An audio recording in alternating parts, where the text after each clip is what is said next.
బన్నీ గారు లాంటి వాళ్ళు అయితే ఫస్ట్ ఆర్యతో ఒక మంచి ఫీల్ గుడ్ లవ్ స్టోరీతో వచ్చారు, ఇంట్రడ్యూస్ అయ్యారు కదా. కానీ మీరేంటి గంగోత్రి ఆ తర్వాత ఇది కానీ ఇలాంటి సీరియస్ సబ్జెక్ట్ రావటం ఏంటి ఫస్ట్ ఫస్ట్?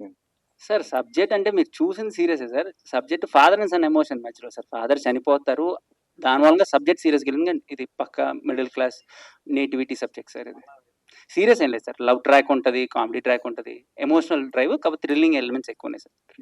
అంటే మిమ్మల్ని హీరోగా ఎంచుకున్నప్పుడు మీరు ఎలాంటి కేర్ తీసుకున్నారు? అంటే మీరు ఎక్స్పెక్ట్ చేయలేదు అంటున్నారు కదా ఫస్ట్ టైం. ఇది కేర్ ఏం లేదు సార్. నేను చెప్పినట్టు అసలు నాకు ఫస్ట్ ఫోన్ చేసి సినిమా తీస్తుంటే నేను నమ్మలేదు. తీసారులే చెప్తా ఉంటారు కదా అనుకున్నాను. బట్ నిజంగానే తీశారు. చెప్పారు మొత్తం తీసేయాలి, నేను ట్రిమ్ చేయాలన్నాను. ఆయన చెప్పారు, నేను చేశాను సార్, అంతే.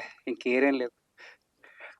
మరి ప్రీ రిలీజ్ ఈవెంట్ కన్నా బన్నీ గారు పిలుస్తారా? మీ కజిన్ ఇది అంటున్నారు వస్తే బాగుంటుంది సార్. మరి పుష్ప 15 డేట్ వేశారు, చాలా ఇష్యూస్ నడుస్తున్నాయి. వస్తారా అని అనుకుంటున్నాను. వస్తే బాగుంటుంది. బట్ రాపోయినా పర్లేదు, ఆయన ఆశీస్సులు నాకు ఎప్పుడు ఉంటాయి.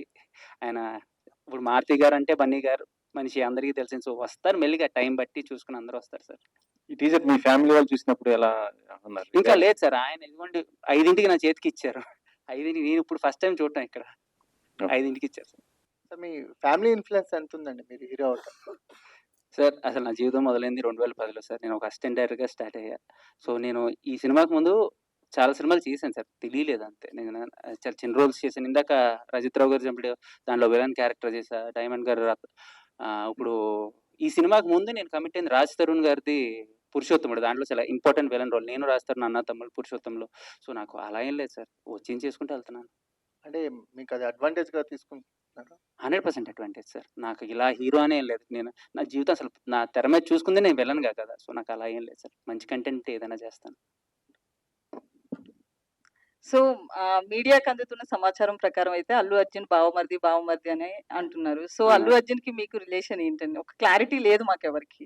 మేనత్త మేనమా పిల్లలు అన్న, మా డాడీ వాళ్ళ అక్క కొడుకు, సొంత మేనత్త మేనమా పిల్లలు అంటే మొత్తం సిటీ మీడియా అని కూడా ఉంటుంది కదా, ఆయన కూడా చెప్పారు కదా మామయ్య అని.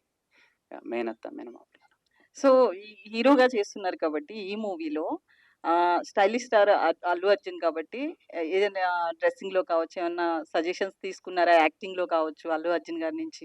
నేను సినిమా చేస్తున్నా అని చెప్పగానే ఫస్ట్ ఆయన లాస్ట్ టైం కూడా ఒకళ్ళు అడిగితే చెప్తాను, నోరు మూసుకుని డైరెక్టర్ చెప్పించే, ఇంతకన్నా ఎక్కువ ఏం చెప్పలేదు. ఇంతే చెప్పారు, నోరు మూసుకుని డైరెక్టర్ చెప్పించే. నేను అదే చేశాను.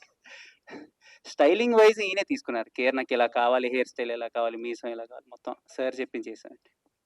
సో అంటే ఒక సీరియస్ రోల్ తో ఫస్ట్ మూవీ వస్తున్నారు. ఇంతకు ముందు ఎక్కడెక్కడో అన్‌స్టాపబుల్ వీటిలో కనిపించుంటారా? పెద్దగా ఆడియన్స్ కి అయితే తెలీదు.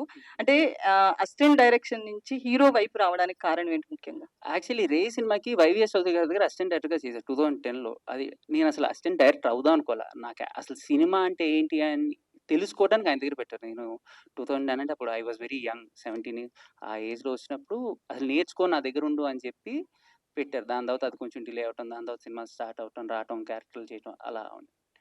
సో అంటే అల్లు అర్జున్ ఫ్యామిలీ నుంచి వస్తున్నారు కాబట్టి పెద్ద మూవీస్ నుంచి కూడా రావచ్చు. సో ఎందుకు ఇట్లా ఒక చిన్న మూవీ నుంచి రావడానికి రీజన్? పెద్ద మూవీ చిన్న మూవీ 100% అయితే ఇప్పుడు లేదండి. Only content is king. Content ఉంటే అదే పెద్ద సినిమా, కంటెంట్ లేకపోతే ఎంత పెద్ద సినిమా అయినా పోతుంది.